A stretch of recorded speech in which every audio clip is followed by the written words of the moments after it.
warahmatullahi wabarakatuh, Bapak Ibu semuanya. Waalaikumsalam warahmatullahi Waalaikumsalam, Bu. wabarakatuh. Selamat sore dan salam sejahtera untuk kita semua. Selamat sore, Bapak Bu. Ibu. Masih semangat Bapak Ibu? Semangat, Bu. Semangat. Semangat. Semangat. Terima kasih Bu Tini, sangat semangat. Bu Rida, Pak Yohanes. Terima kasih Bapak Ibu semuanya yang telah hadir pada pelatihan kita sore ini. Tapi sebelum kita mulai, ada baiknya berdoa dulu menurut ajaran agama dan kepercayaan kita masing-masing agar pelatihan kita sore ini dapat berjalan lancar. Untuk doa saya mohon bantuannya terhadap Pak Yohanes untuk membawakan doa. Silakan Pak Yohanes. Terima kasih, Bu. Bapak Ibu, mari kita berdoa mulai kita ini. Semoga kita diberikan kemudahan, kelancaran, dan kepahaman. Kita berdoa beragama dan keyakinan kita masing-masing. Berdoa, kita mulai. Berdoa, selesai. Terima kasih, Bu. Terima kasih kembali, Pak. Baik, Bapak Ibu, untuk merilekskan sedikit urat-urat saraf kita yang mungkin sudah lelah dari tadi pagi, sampai berlanjut ke sore hari ini, kita masih dalam proses pelatihan. Di sini saya meminta bantuan atau kesediaan dari Ibu Tini Siregar untuk memberikan relaksasi atau ice breaking untuk acara kita selanjutnya. Pada Bu Tini, saya persilakan.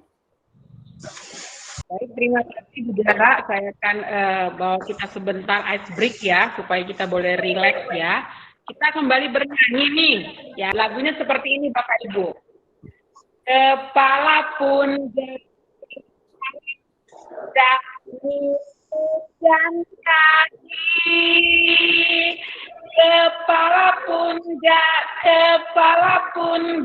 lutut dan kaki. Daun telinga, mata, hidung, mulut, tangan digoyang-goyang. Mari Bapak Ibu buat tangannya. Yang goyang-goyang, la la la la. Yang digoyang, la la la la la. Saudara, terima kasih Bu atas ice breaking-nya. Semoga Bapak Ibu semuanya tetap semangat, tetap sehat sampai nanti saya selesai presentasi di sore hari ini. Terima kasih Bapak Ibu semuanya. Sore ini saya akan mempresentasikan tentang modul ajar, di mana dalam materi sebelumnya kita sudah mempelajari sedikit tentang modul ajar tersebut. Oke, Bapak Ibu, saya lanjut. Yang pertama kita masuk ke apa itu konsep modul ajar. Nah, saat ini kita belajar tentang konsep modul ajar. Modul ajar itu adalah sejumlah alat atau sarana, media, metode, petunjuk, dan pedoman yang dirancang secara sistematik dan menarik. Selain itu, modul ajar juga merupakan implementasi dari alur tujuan pembelajaran yang dikembangkan dari capaian pembelajaran dengan profil pelajar Pancasila sebagai sasarannya.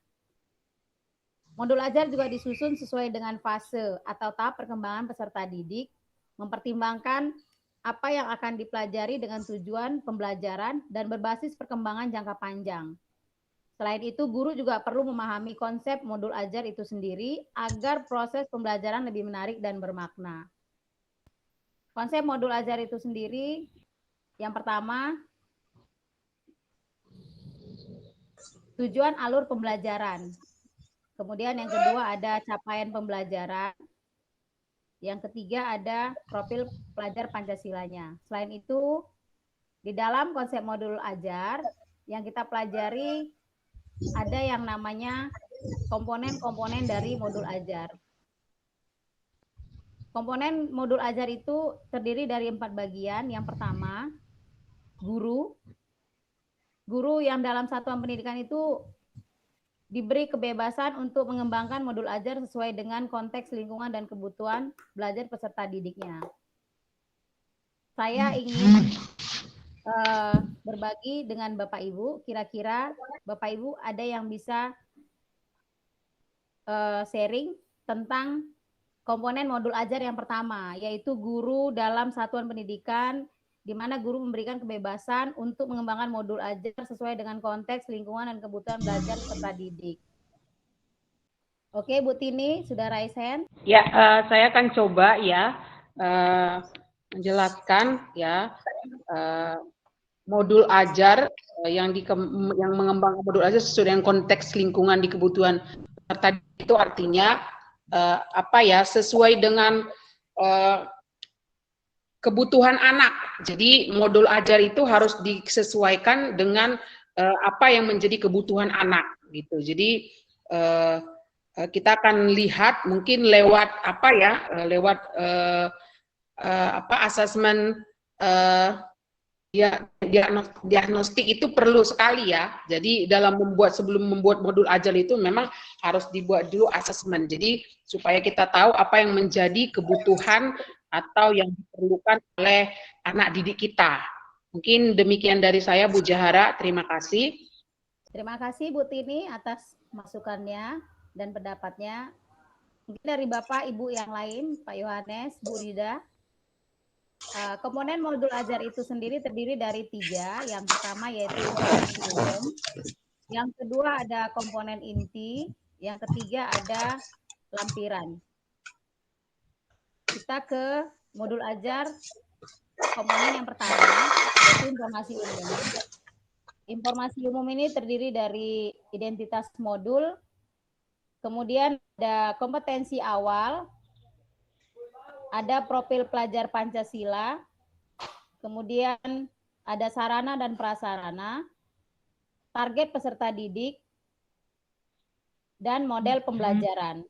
Dalam identitas modul itu yang harus kita kembangkan di dalam modul ajar itu terdiri dari yang pertama, nama penyusunnya, instansinya, dan tahun disusunnya modul ajar. Kemudian harus ada jenjang sekolahnya, contohnya SD, SMP, atau SMA. Yang kedua kelas, kalau untuk kita di SD mungkin seperti fase 1 atau fase A, fase B, dan fase C. Kemudian ada alokasi waktu. Jadi dalam membuat modul ajar, kita juga harus menyesuaikan alokasi waktu yang kita gunakan dalam masing-masing pembelajaran. Kemudian komponen yang kedua, ada kompetensi awal. Kompetensi awal ini adalah pengetahuan atau keterampilan dimiliki seorang siswa sebelum mempelajari topik tertentu. Jadi sebelum kita mulai, kita bisa mencari tahu dulu bagaimana pengetahuan dan sampai mana keterampilan yang dimiliki oleh anak didik kita. Kemudian yang ketiga ada profil pelajar Pancasila. Profil Pancasila itu terdiri dari berapa komponen atau bagian. Bapak Ibu ada yang tahu ada berapa pembagian dari profil pelajar Pancasila? Beriman, bertakwa kepada Tuhan Yang Maha Esa, serta berbudi pekerti. Untuk yang kedua, berkebinekaan. Iya, Bu Tini, berkebinekaan. Yang ketiga dimensinya apa, Pak, Bu? Gotong royong, Bu. Saya, Iya. Ibu. Pak? Iya, Bu Rida. Mandiri. Oh, Bu Tini, ya, mandiri, Bu. Benar sekali, Bu. Ada lagi, Buku? Mandiri, Bu Jahara. Iya, Bu Tini, ya. Saya dengar, Bu, mandiri. Gotong Ada royong, lagi? Bu, kreatif. Ya. Iya, Bu. Kreatif. Gotong royong kreatif. Berpikir kritis, Bu Jahara. Berpikir kritis. Iya, terima kasih Bapak Ya. Ibu. Jadi ada 6 dimensi yang harus ada dalam profil pelajar Pancasila. Menurut Bapak Ibu, apakah komponen modul ajar ini bisa ditambahkan, Bapak Ibu? Silakan yang ingin memberikan pendapatnya. Saya, Bu. Rida, Bu. Rida. Ya, Bu Rida, silakan, Bu. Bisa, Bu. bisa ditambahkan mengikuti kondisi lingkungan atau keadaan siswa sesuai dengan karakter siswa gitu, Bu. Baik, Bu. Baik sekali. Bagus sekali jawabannya. Mantap, Bu Rida.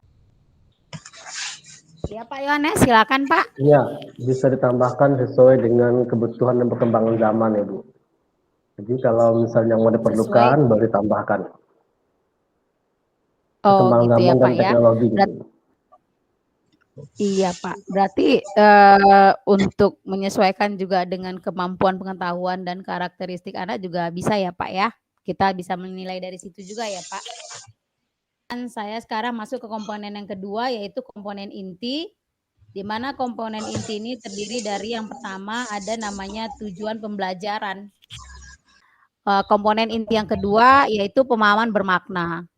Pemahaman bermakna ini adalah informasi tentang manfaat yang akan peserta didik peroleh setelah mengikuti proses pembelajaran, di mana manfaatnya nantinya dapat diterapkan peserta didik dalam kehidupannya sehari-hari. Selain kedua contoh untuk komponen inti ini, Bapak Ibu kira-kira ada contoh yang lain Bapak Ibu? Contohnya, Ya, Bu. silakan Bu Rida. Iya, Bu Rida. Iya, Bu. Contohnya, Bu. Manusia mengetahui manfaat air, gitu kan, Bu. Kita mempelajari manfaat air dan tahu pada akhirnya siswa tahu bagaimana menghemat air atau air bermanfaat untuk apa, gitu, Bu. Iya, iya Bu Rida. Baik sekali jawabannya Bu Rida. Ya, Pak Yohanes, silakan. Pak Yohanes. Iya, ya Bu, terima kasih Bu. Yang perlu diperhatikan dalam apa tadi Bu? Dalam pengembangan modul ajar, Pak. Ya, Ya, silakan. yang perlu diperhatikan yang pertama itu menurut saya adalah fase anaknya. Anaknya berada di fase mana? Apakah di fase A, fase B, atau fase C? Jadi pengembangan modul ajar itu sesuaikan dengan tingkat fasenya. Yang kedua, disesuaikan dengan kebutuhan mereka. Ya, mereka butuhnya apa pasti berbeda ya. Antara yang fase A dan fase B atau fase C pasti berbeda. Jadi sesuaikan dengan seperti itu. Yang ketiga juga disesuaikan dengan sarana prasarana yang ada di lingkungan sekolah. Sehingga dengan demikian kita bisa memberikan hal yang terbaik lah buat anak dalam pembelajaran tersebut. Seperti itu, Bu. Iya, Pak. Baik sekali. Benar, Pak ya. Jadi semua yang Bapak sebutkan tadi itu salah satu itu tentang fase memang harus kita perhatikan di dalam kita melakukan pengembangan pada modul ajar. Asesmen, di mana asesmen ini digunakan untuk mengukur capaian pembelajaran di akhir kegiatan. Kemudian kriteria pencapaian juga harus ditentukan dengan jelas sesuai dengan tujuan pembelajaran. Di mana jenis asesmen ini ada 3. Yang pertama, asesmen sebelum pembelajaran atau diagnostik. Yang kedua, asesmen selama proses pembelajaran atau formatif. Dan yang terakhir adalah asesmen pada akhir proses pembelajaran atau sumatif. Baik Bapak Ibu, untuk asesmen ada di antara Bapak Ibu yang bisa memberikan contoh? Ya, Pak, bisa juga silakan. kita dengan, ya terima kasih Bu.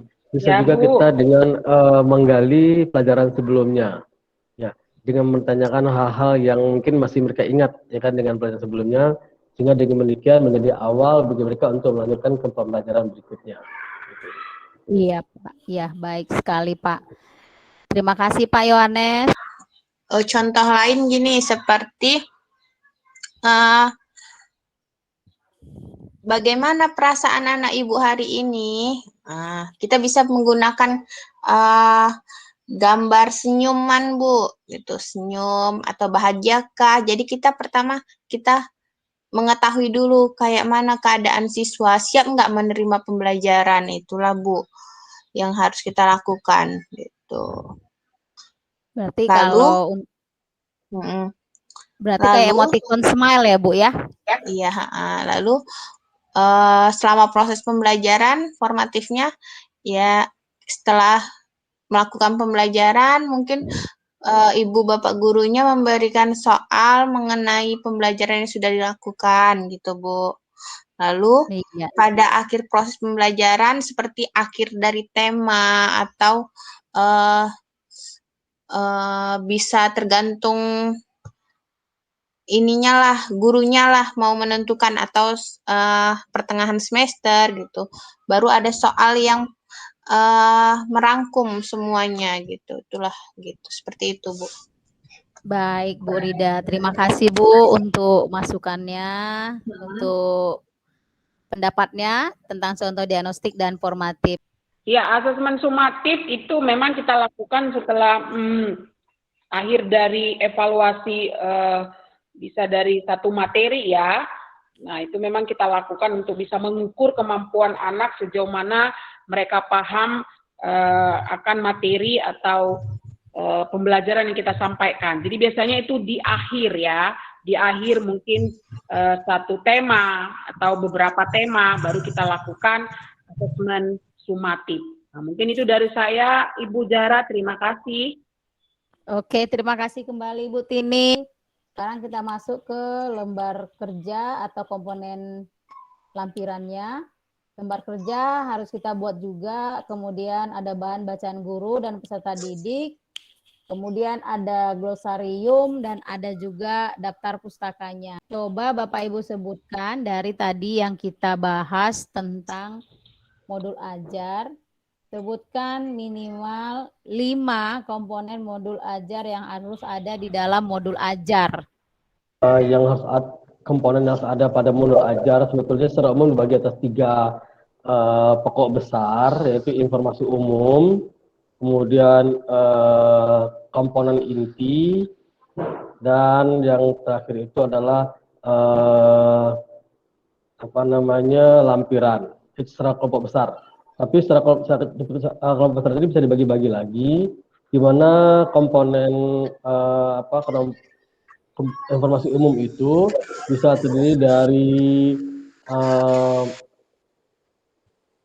identitas modul, kemudian kompetensi awal, kemudian profil pelajar Pancasila, kemudian profil sarana prasarana, kemudian target peserta didik, serta model pembelajaran. Sementara untuk komponen intinya di situ ada tujuan pembelajaran, ada pemahaman bermakna, ada pertanyaan pemantik, kegiatan pembelajaran dan asesmen, serta pengayaan dan remedial. Sementara kan pada lampiran itu ada lembar kerja peserta didik, ada bahan bacaan guru dan peserta didik, ada glosarium, daftar pustaka, itu Bu. Iya, baik Pak. Terima kasih Pak Yohanes. Kita beri aplaus dulu untuk Pak Yohanes. Terima kasih Pak atas jawabannya. Mungkin demikian saja presentasi dari saya, pemaparan dari saya. Kalau misalnya ada kekurangan, saya mohon kritik dan sarannya. Semoga kritik dan saran nanti bisa membangun untuk memperbaiki nanti di pelatihan-pelatihan berikutnya. Terima kasih Bapak Ibu. Sebelum kita tutup, saya mohon dari Pak Yohanes lagi untuk memimpin doa untuk kita penutupan pelatihan kita di sore hari ini. Silakan Pak Yohanes. Terima kasih Ibu. Baik Bapak Ibu, sebagai ucapan syukur kita karena telah menyelesaikan pelatihan kita hari ini, dan alhamdulillah kita diberikan kemudahan, diberikan kelancaran pemahaman. Marilah kita ucapan syukur dengan berdoa kepada Allah Tuhan Yang Maha Kuasa. Berdoa menurut agama dan keyakinan masing-masing. Berdoa, kita mulai. Berdoa selesai. Saya kembalikan Bu. Iya, terima kasih Pak Yohanes. Terima kasih Bapak Ibu semuanya yang telah hadir pada pelatihan kita ini. Di akhir kata saya ucapkan alhamdulillahirabbil alamin. Saya tutup dengan wassalamualaikum warahmatullahi wabarakatuh. Selamat sore Bapak Ibu semua.